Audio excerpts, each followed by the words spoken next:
नमस्ते दोस्तों, राम राम सभी को। आप सभी को विजयदशमी यानी दशहरे की हार्दिक शुभकामनाएं। मैं नितेश आपका स्वागत करता हूं अपने चैनल किस्सा कहानी बाय नितेश में। दोस्तों, हम हर साल दशहरा मनाते हैं, रावण का पुतला जलाते हैं, लेकिन क्या आपने कभी सोचा है असल रावण कहाँ है? क्या वह सिर्फ पुतले में है या हमारे अंदर भी छुपा हुआ है? आज की यह कहानी उसी सवाल का जवाब है। यह है एक आधुनिक रावण की कहानी, राजीव मल्होत्रा की कहानी।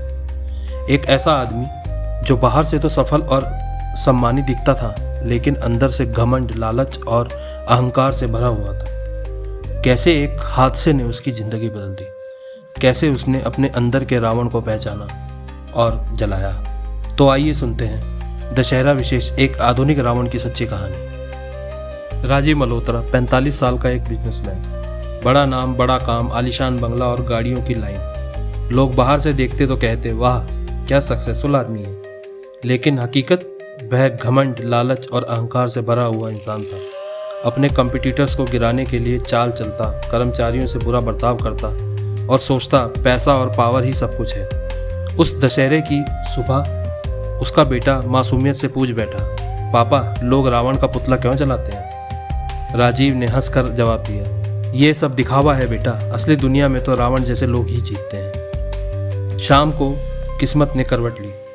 राजीव की गाड़ी का एक्सीडेंट हो गया। अस्पताल के बिस्तर पर पड़ा पड़ा दर्द से कराह रहा था। अपने बीते सालों को याद करने लगा।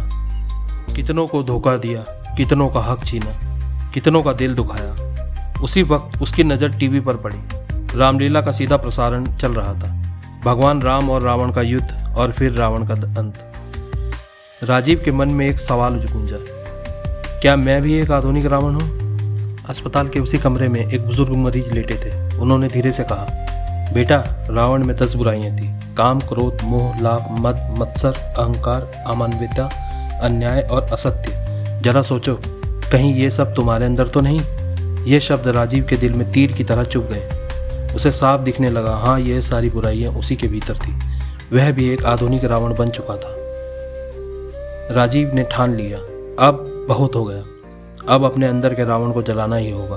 सबसे पहले उसने अपने एम्प्लॉयज़ को बुलाकर माफ़ी मांगी। फिर कंपटीटर से मिलकर बोला, अब से मैं ईमानदारी से काम करूंगा, किसी का हक नहीं छीनूंगा। धीरे धीरे उसका बिजनेस बदलने लगा। अब वह सिर्फ पैसे के लिए नहीं, लोगों के भले के लिए भी काम करने लगा। 1 साल बीत गया, फिर वह दिन आया, दशहरा। इस बार उसके बेटे ने मुस्कुरा कर पूछा, पापा आज भी रावण जलाएंगे? राजीव ने बेटे को गले लगाया और कहा, हाँ बेटा, लेकिन सबसे पहले अपने अंदर के रावण को जलाऊंगा। राजीव ने अपने घर में एक नई परंपरा शुरू की। हर साल दशहरे पर पूरा परिवार अपनी अपनी बुराई एक कागज पर लिखता और उसे जलाता।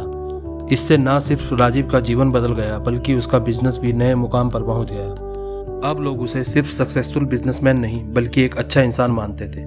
दोस्तों, दशहरा सिर्फ पुतले जलाने का त्यौहार नहीं है। असल मायने यह है कि हम अपने अंदर की बुराइयों को पहचानें और उन्हें जलाएं। असली रावण हमारे अंदर है, घमंड, लालच, झूठ, गुस्सा और स्वार्थ। जब तक हम इन पर विजय नहीं पाएंगे, तब तक बाहर का रावण जलाने का कोई मतलब नहीं। तो बताइए, इस दशहरे पर आप कौन सी बुराई को जलाएंगे? शुभ दशहरा।